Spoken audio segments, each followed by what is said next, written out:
지난주에 제가 노아라는 영화를 잠깐 보게 됐어요. 일부러 한번 봤어요. 그리고 1시간을 채 못 견디고 저는 나올 수밖에 없었어요. 제가 꾹 참고 보려고 참 애를 썼어요. 도대체 어떻게 스토리가 전개되는지. 그런데 그 영화는 결론적으로 사탄이 만든 거 확실해요. 그리고 성경의 내용과는 비가 왔다, 배를 만들었다, 그거 외에는 맞는 게 아무것도 없어요. 스토리 전체가 다 각색된 것이고 성경과는 전혀 같지가 않아요. 그리고 그 내용 메시지가, 성경의 메시지는 구원의 포인트가 있지만 거기서는 마치 하나님, 인간과 하나님 사이에 아주 큰 장벽을 만들어서 하나님을 이렇게 대적하게 만드는 그런 메시지를 갖고 있으면 틀림이 없어요. 내용 하나하나 속에, 그리고 저는 이제 신학적인 입장에서 좀 이렇게 검토해 보면서 느낀 건데, 그 스토리를 쓴 작가는 상당히 교묘한 방법으로 그 스토리 고리고리마다 아주 현대에서 갖고 있는 갖지 못할 아주 악한 사상들이나 또 시대적 그런 좋지 않은 사상을 거기에 담고 있는 걸 발견했어요. 그러니까 그런데 보면 동성애 코드라든지 뭐 이런 코드들이 은연중에 다 삽입되어 있다는 걸 발견할 수 있고, 그 다음 두 번째로는 영적인 면에서 거기 타락한 천사가 스스로 이렇게 의의를 위하여 노아편에 섬으로써 스스로 구원에 이른다고 하는 어떤 뉴에이지적 사고나 이런 것들, 포스트 모더니즘 이런 것들이 함축적으로 포함되어 있어서 결과적으로 그 영화는 상당히 사탄의 의도를 갖고 있는 그런 작품이구나 이걸 발견했어요. 여러분들도 궁금해서 한번 보고 싶다면 보셔도 돼요. 그렇지만 본다는 게 별로 유익을 가져오지 못할 것 같아요. 왜냐하면은 여러분이 그걸 분별할 수 있으면 보세요. 근데 분별하지 못하고 그냥 스토리로 보게 될 경우에 그걸 보고 나서 아주 많이 나쁜 것들을 여러분 마음속에 갖게 될 것이고, 그 다음 두 번째로는 영적으로 혼돈스러워질 겁니다. 그리고 많은 유혹들 앞에서 굴복하게 되는 그런 결과를 가져올 거예요. 그러므로 그렇게 권하고 싶지는 않습니다. 제가 오늘 사실은 설교와는 제목이 맞지 않는 서두로 시작을 했습니다만은, 이런 혼탁한 시대 속에서 우리는 어떻게 도대체 이 세상을 살아야 될 것인가 하는 문제를 고민했어요, 지난주에. 그래서 사실은 양육반에서 공부했던 것을 차례대로 리마인드 시키는데 설교에 포인트를 둘까 생각을 했었어요. 또 우리 지영관찰이 또 몇 주 후면 또 한국으로 돌아가게 되고, 그래서 그렇게 생각을 했었는데, 오늘 이 말씀을 항상 설교를 준비할 때는 하나님께서 딱 이미 결정하고 난 다음에 꼭 방향을 바꾸시고 또 그 말씀을 준비하게 하시는 것을 보게 돼요. 오늘 말씀도 그렇습니다. 오늘 시편 37편에 보면은 5절에 이런 말씀하죠. 너의 길을 여호와께 맡기라. 저를 의지하면 저가 이루시고, 그랬습니다. 아주 심플한 말씀이죠. 너의 길을 여호와께 맡겨라. 그러면 저를 의지하면 저가 너의 길을 이루신다, 인도하신다.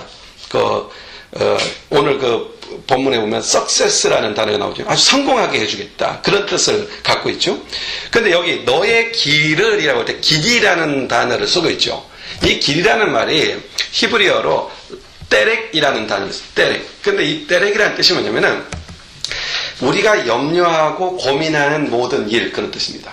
우리가 염려하고 고민하는 모든 일, 그리고 내가 알 수 없는 지금 다음의 시간, 즉 미래에 관한 시간들, 암담하죠. 보이지 않는 거죠. 미래의 시간 안 보이고 또 내가 염려하는 것들이 거기에서 오고, 이 모든 것을 말합니다. 이 때렉이라는 말이 그런 말이에요. 그래서 그것을 여호와께 맡겨버리라는 말은 그냥 던져버려라 이런 뜻이기도 해요. 던져버려라. 또는 높은 언덕에 가서 이렇게 굴려서 다시는 그것이 거꾸로 올라올 수 없도록 굴러버려라, 그런 뜻도 돼요. 그런 정도 주님은 이런 말씀을 하세요.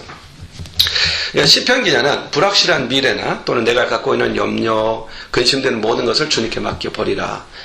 사실 우리가 이제 신앙생활하면서 좀 믿음이 이렇게 차오르고 믿음이 들었다 그러면은 이런 표현 많이 쓰죠. 주님께 맡겨버려야 돼. 그런 말 쓰죠. 써봤죠?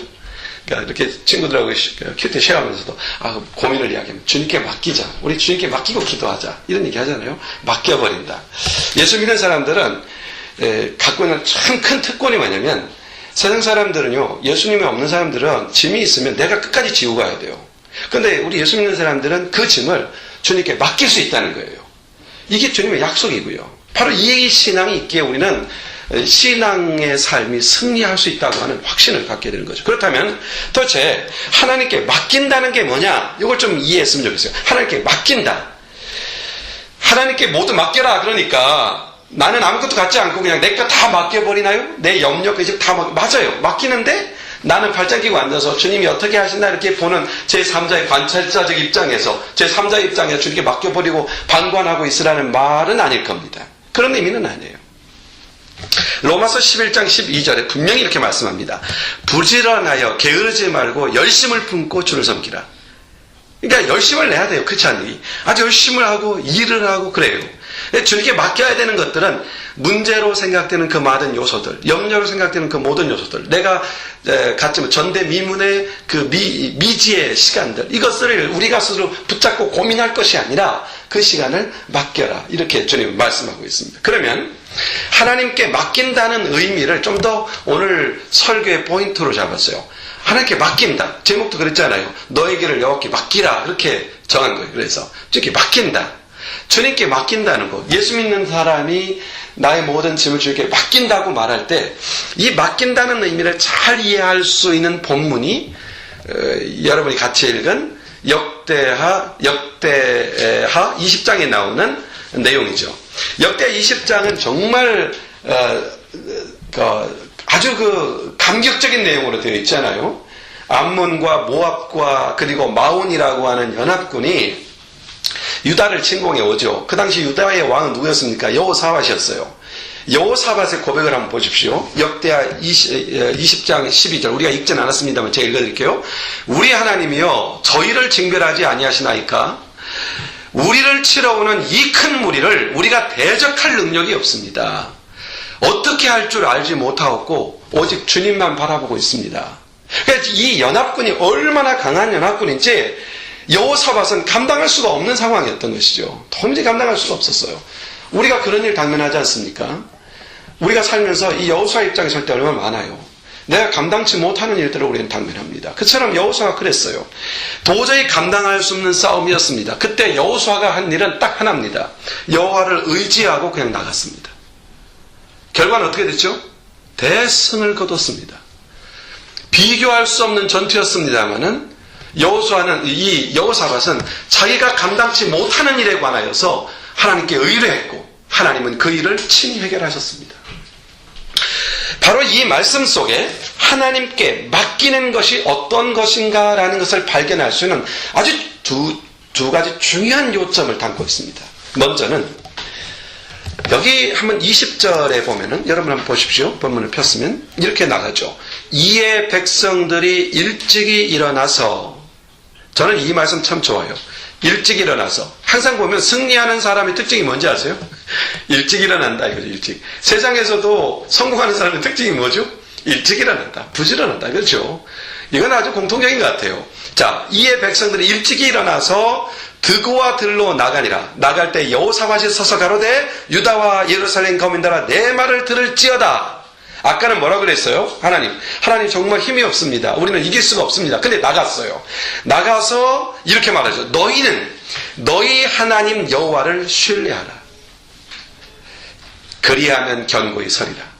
자, 여기에 아주 중요한 맡긴다는 의미를 담고 있는 단어가 나오죠. 그게 뭡니까? 하나님을 신뢰하는 것입니다. 하나님을 신뢰하는 것.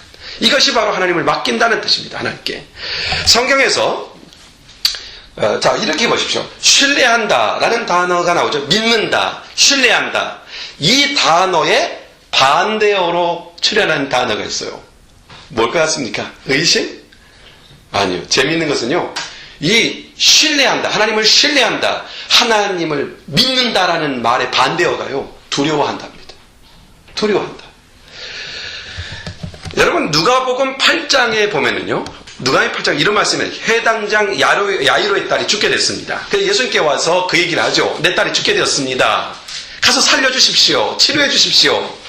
죽게 되었습니다. 이 말에 대하여 우리 주님의 반응하시는 말씀이 뭡니까? 누가복음 8장 50절에 이렇게 말씀합니다. 예수께서 들으시고 가라사대 두려워 말고 뭐하라? 믿기만 하라. 아주 중요한 말이죠. 두려워 말고 믿기만 하라. 두려워하는 것은 무엇이 못하는 거예요? 믿지 못하는 거란 얘기예요. 두려워하면 믿지 못합니다. 그러므로 여러분 분명히 하셔야 되겠어요. 두려워 말고 믿기만 하라는 이 말씀을 통하여서 믿음은 두려워하지 않는 상태라는 것을 알 수 있죠. 믿음을 가진 사람은 두려워하지 않아요. 세상을 두려워하지 않고 어떤 것도 두려워하지 않아요. 사람도 두려워하지 않아요. 내일도 두려워하지 않고 염려와 근심으로 인하여서 두려워하지 않아요. 우리가 이 땅을 살아가다 보면 두려움을 피할 길이 없죠. 두려운 순간들이 끊임없이 반복적으로 밀려오지 않습니까? 내 인생이 이러다가 이렇게 이대로 가다가 그럭저럭 끝나는 게 아닌가? 내 인생은 이대로 무너져 버리고 마는 것이 아닌가? 하나님이 정말 나를 사랑하시는가? 나에 대한 계획을 갖고 계시는가? 혹시 나를 버린 게 아닌가? 나를 멀리 하시는 게 아닌가? 미워하시는 것은 아닌가? 이 일을 하다가 실패하면 어떡하지? 여기서 크게 실패하면 어떻게 하나? 과연 나는 사람들로부터 싫어버림 받으면 어떡하나? 여러분 끊임없이 우리는 이런 두려움 저런 두려움에 끊임없이 시달리고 살아갑니다. 반복적으로 돌아갑니다. 하나님을 믿고 두려움을 버리는 게 뭐라고요? 두려움을 버리고 하나님을 의지하는 것, 이게 뭐예요? 맡기는 것이라는 얘기입니다. 하나님께 맡긴다라는 말, 하나님께 맡기십시오 이 말은 두려워하는 모든 것을 내려놓고 누구를 신뢰하는 겁니까? 하나님을 신뢰하는 것입니다. 여러분 보십시오. 지금 우리에게 있어서 두려워하는 요소들을 하나하나 집어내 보세요. 그리고 지금 결정 내리셔야 돼요. 오늘 이 설교하는 순간에 주님 이거 다 내려놓겠습니다. 두려워하는 모든 요소를 주님 앞에 내려놓습니다. 저는 주님을 신뢰합니다. 나를 여기까지 인도하셨고 또 나를 인도해 가실 것을 믿습니다. 어느 날 저는 목사로서 오늘 또 그런 느낌이 들었어요. 오늘 그 지향권찰이 예배 인도하면서 일본에 대해서 얘기할 때 아까 저 동영상을 보면서 가슴이 뭉클해지고 막 눈물이 훌컥 나왔어요. 왜냐하면 제가 일본을 정말 미워했거든요. 요즘 며칠 동안. 보통 미워한 게 아니에요. 그냥 일본 소리만 들려도 막 현기증이 나고요. 제가 타고 있는 차가 일본 차잖아요. 다시는 일본 차 안 살 거라고 막 그러면서 다녔어요. 내가 우리 집사람한테도 차가 왜 있습니까? 일본이라는 단어만 들어도 막 스트레스가 쌓이는 거예요. 어떻게 저럴 수가 있을까? 어떻게?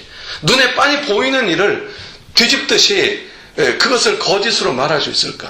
막 분노가 일어나고요. 기도도 일어나지 않았어요. 근데 아까 딱 얘기하는데 내가 잘못됐다는 걸 알았어요. 그런 느낌 들었어요.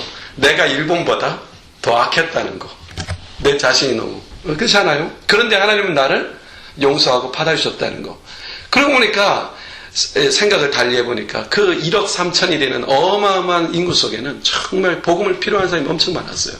제가 대학원 다닐 적에 한 3년여간 그 일본 선교단에 가입해서 일본 선교에 여름마다 한 달씩 보름씩 가서 선교해 본 적이 있어요. 그때 참 일본 사람들이 복음을 받아들이고 눈물을 흘리며 같이 기도했던 그 기억이 딱 떠오르는 거예요. 그들에게도 복음이 필요한 거죠. 응? 이스라엘 백성들이 전쟁을 하기 전에 항상 이렇게 제사장들이 가서 설교하는 시간을 가졌어요.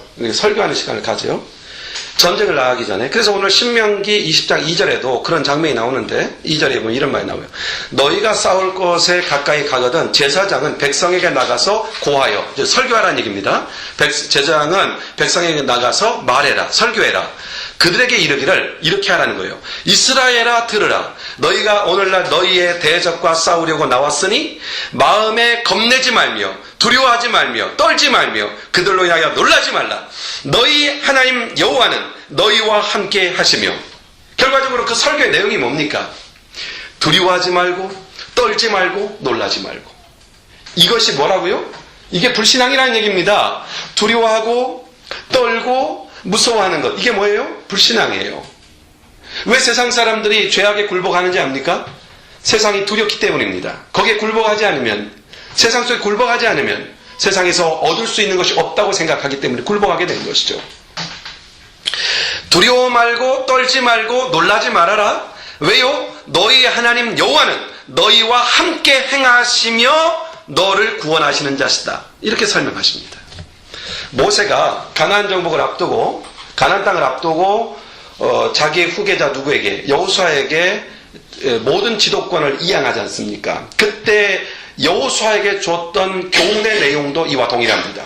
우리가 잘 알고 있는 여호수아서 1장에 그 내용이 나와 있죠. 동시에 신명기 31장에 보면 그 동일한 내용이 이렇게 기록되고 있습니다. 여호와 그가 내 앞서 행하시며 너와 함께하사 너를 떠나지 아니하시며 버리지 아니하시리니 너는 두려워 말라. 놀라지 말라. 두려워하고 놀라는 것은 믿음이 아닙니다. 내가 여호와께 다 맡겨버린다 이 말은 그 어떤 것도 두려워하지 아니하고 두려움을 내려놓고 하나님을 신뢰하는 것입니다. 이게 바로 주님께 맡기는 겁니다. 두려워 말라, 놀라지 말라, 바로 하나님을 신뢰하라. 그것이 바로 너의 믿음이다. 이렇게 말씀하죠. 이사야 선지자도 역시 동일한 말씀합니다. 한번 암송해 볼까요? 다시 한번. 이사야서 41장 10절 시작. 두려워하지 말라. 내가 너와 함께 하리라. 놀라지 말라. 나는 내 하나님이 됨이라. 내가 너를 굳세게 하리라. 참으로 너를 도와주리라. 참으로 나의 의로운 오른손으로 너를 붙들리라. 뭐하지 말라? 두려워하지 말라. 두려워하지 말라. 두려워하는 것은 하나님을 의심하는 겁니다. 그러므로 두려워한다는 것은 내가 하나님을 믿지 않는다는 말입니다.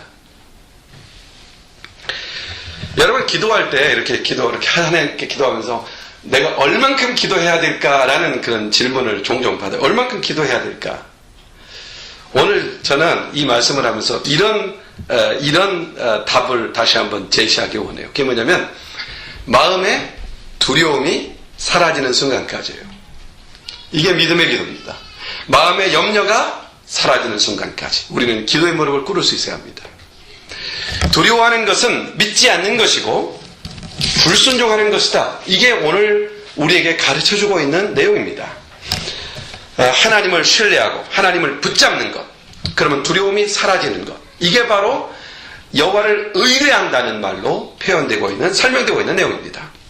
그러면 내가 모든 것을 하나님께 맡겼는지 안 맡겼는지, 무엇으로 분간할 수 있는지 시금석을 하나 여러분 갖게 되었죠. 그게 뭡니까?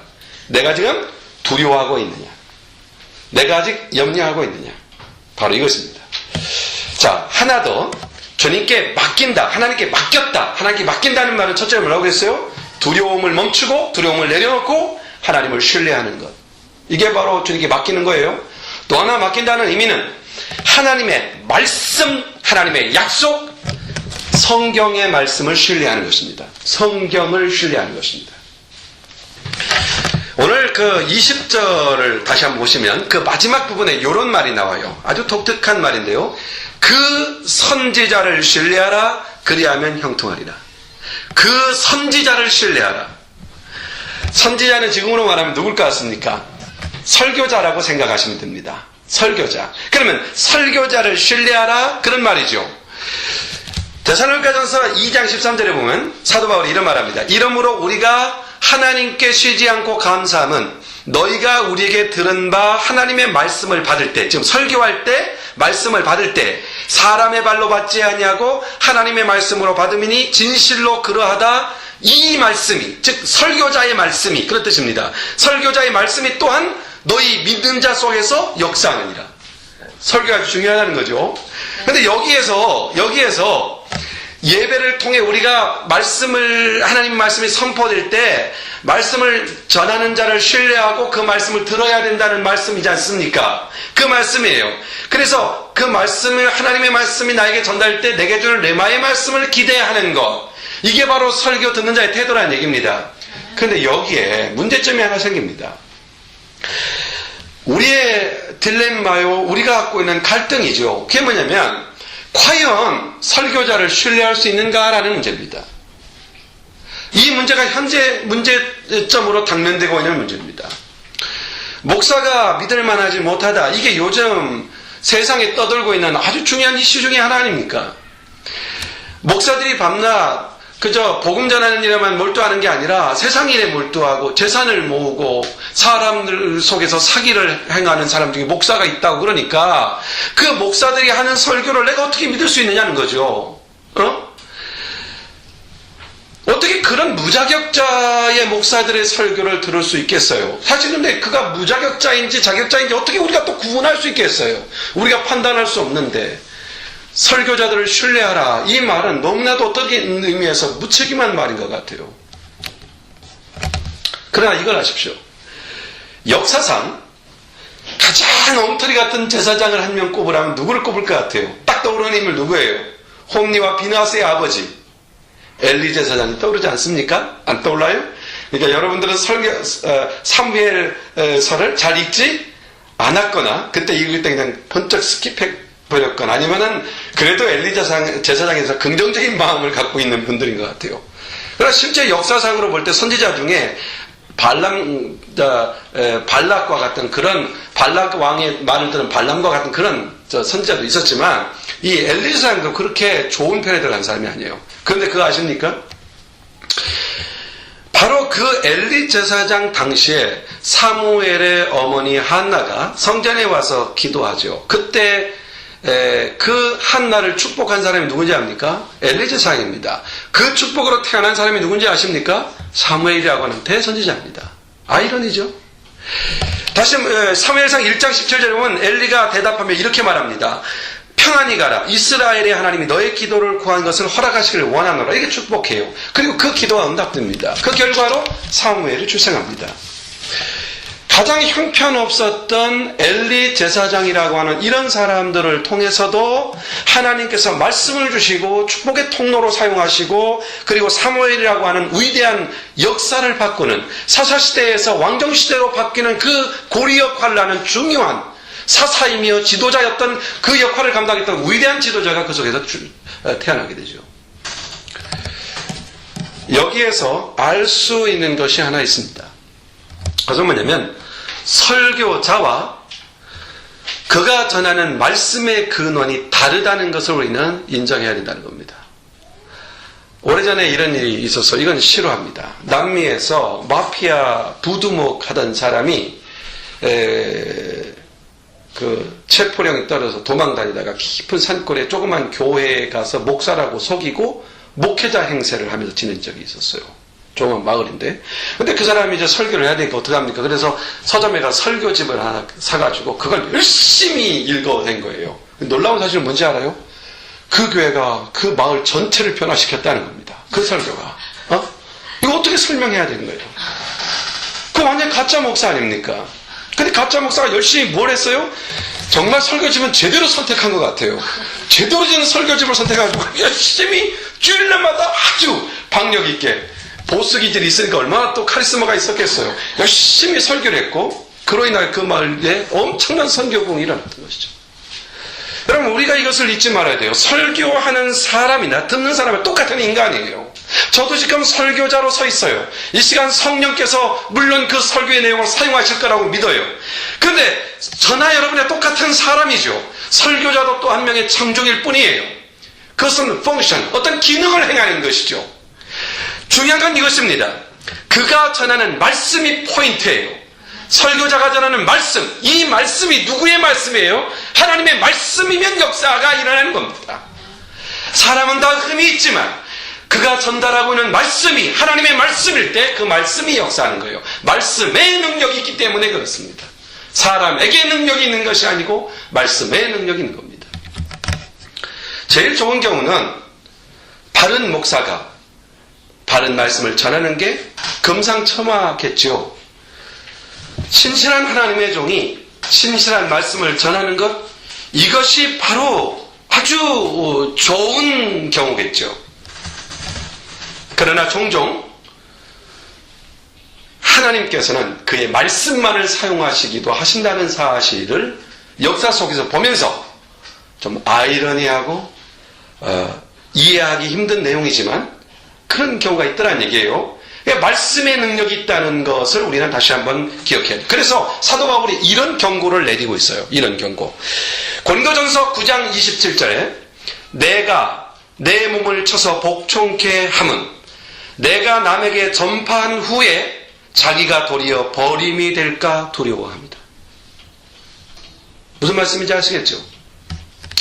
말씀을 증거해서 많은 영혼을 건졌지만 그러나 자기는 버림받는 경우가 있을 수 있다고 하는 경각심을 사도 바울은 가지고 있었다는 것이죠. 이것은 설교자에게 경종을 주는 말씀이죠. 설교자도 청중 중에 하나이며 전파된 말씀에 대하여 순종하고 지켜야 될 그런 대상 중에 한 존재라는 것을 다시 한번 보게 되는 것이죠. 구원은 개인적이라는 겁니다. 그러니까 하나님 앞에서 설교자나 듣는 성도나 모두가 신실해야 되고, 오직 말씀을 증거하거나 가르치는 사역자일수록 스스로가 또 하나의 청종자가 되어야 한다는 사실에 대하여 자각해야 함을 가르쳐주는 말씀입니다. 물론 사역자들은 하나님 앞에 더욱 겸손해야 되겠죠. 죄의 능력을 의지해야 되겠고, 신실하게 말씀을 증거하고 양육하는 일을 해야 됩니다. 이것이 마땅한 일이며 최상의 방법입니다. 그러나 우리 성도가 잊지 말아야 되는 것, 우리 모두가 잊지 말아야 되는 것은, 말씀을 전하는 사람은 아무리 부족하더라도 그 말씀이 하나님의 말씀이면 그 말씀은 능력이 나타난다는 것입니다. 그러므로 이렇게 들어야 돼요. 설교를 들을 적에, 여러분들은 이렇게 설교를 듣잖아요. 들을 때 항상 말씀을 옆에 두고 말씀을 들어야 돼요. 그래서 말씀을 들은 내용에 대하여 성경에 있는가 확인하는 과정들이 필요해요. 들음으로 바로 설득되는 설교가 아니라, 설득된 그것이 정말 성경의 내용인가를 살피는 과정들이 없다면 미혹을 받을 수 있는 위험에 있다는 것이에요.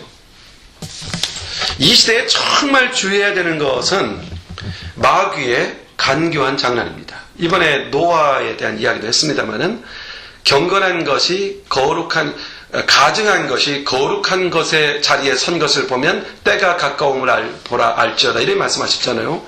노아라고 하는 경건한 인물을 사용해서 마치 악한 세상의 사상을 집어넣어가지고 성경 자체를 왜곡시켜버리는 이런 행위는 마지막 때에 나타날 중요한 증상 중에 하나예요. 그러면 이런 것을 보면서 놀랄 필요도 없고 분노할 필요도 없어요. 다만 스스로가 자신을 경계하면 되는 것이에요. 설교자의 인격과 말씀을 이렇게 연계시켜서, 설교자의 인격과 말씀을 연계시켜서 말씀까지 변질시키는 전략, 이게 누구의 전략이에요? 사탄의 전략이에요.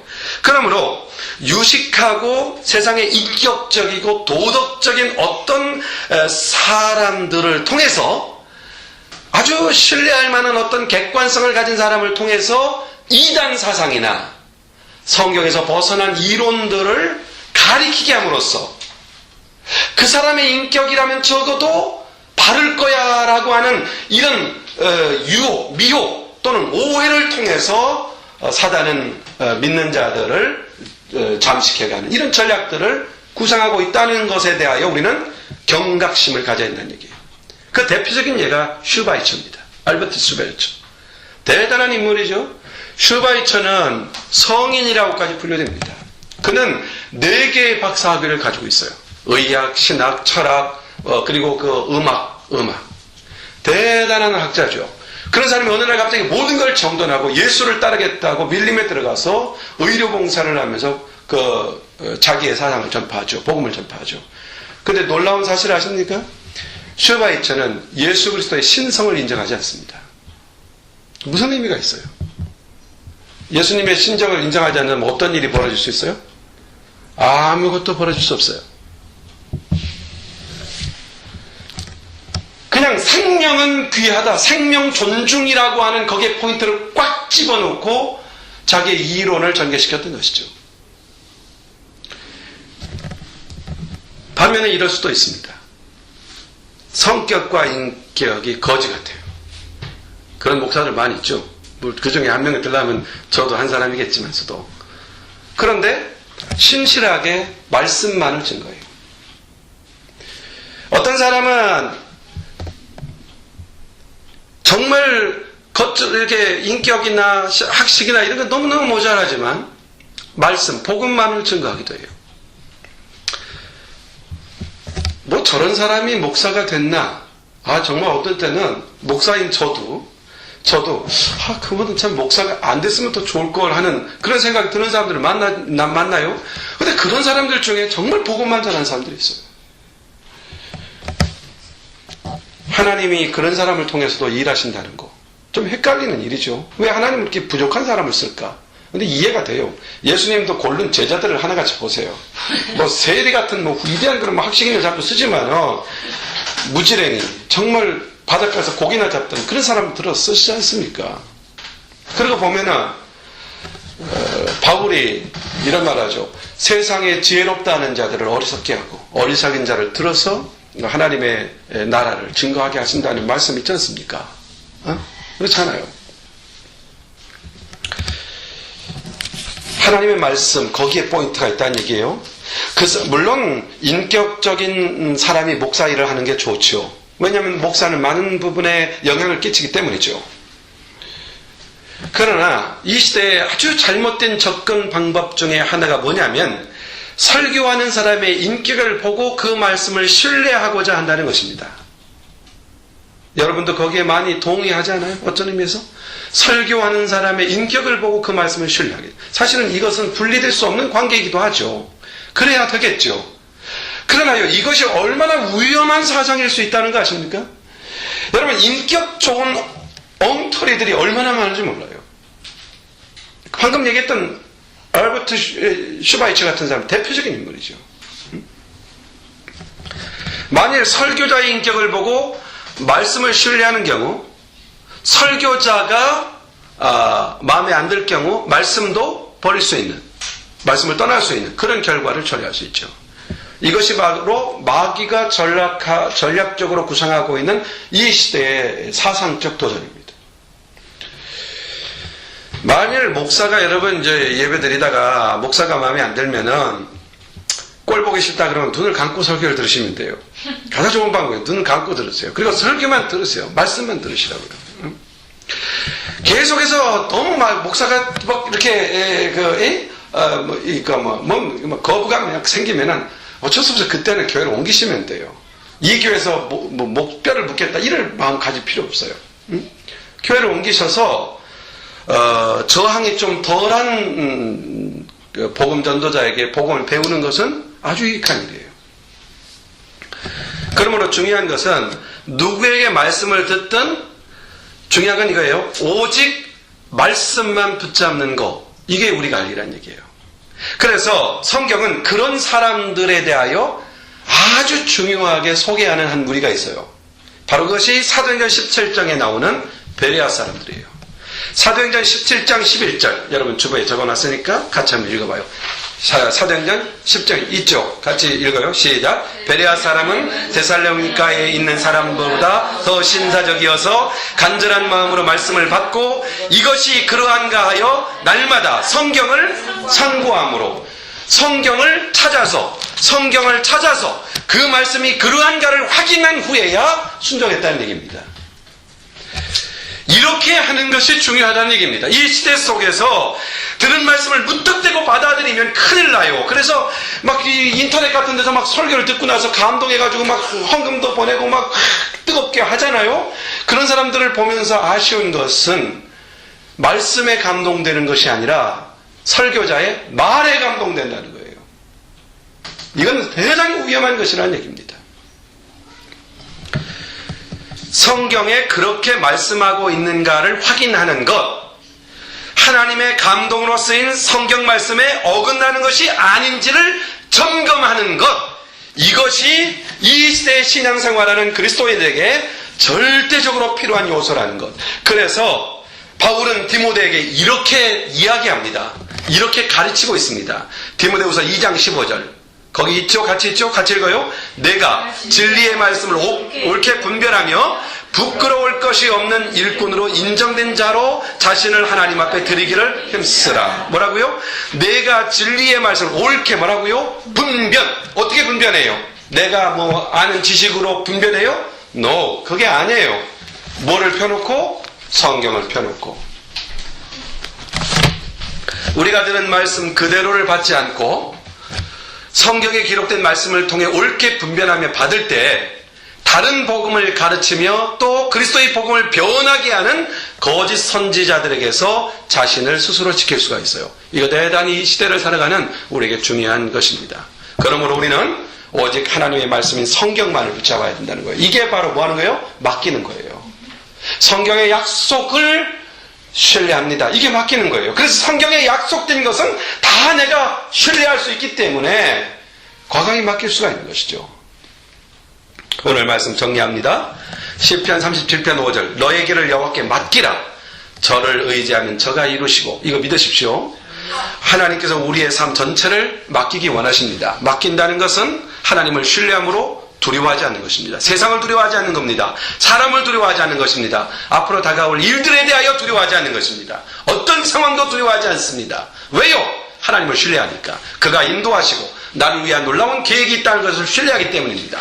그리고 하나님의 말씀인 성경에 이끌려 사는 거예요. 오직 성경이 나의 지표이며 나를 인도하는 등불이라는 것을 신뢰하는 것이죠. 성경만이 유일한 진리입니다. 바로 이겁니다.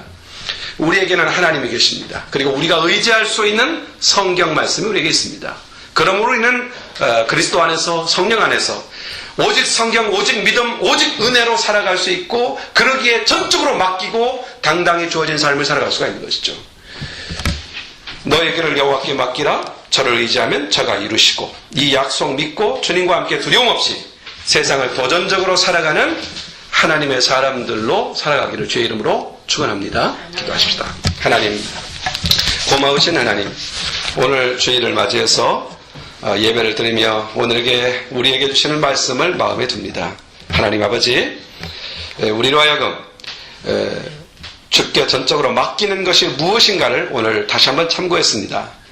여호와를 신뢰함으로 세상의 어떤 것도 두려워하지 않는 것이 나는 것, 그리고 오직 하나님의 말씀을 신뢰하는 것이라는 것을 살폈습니다.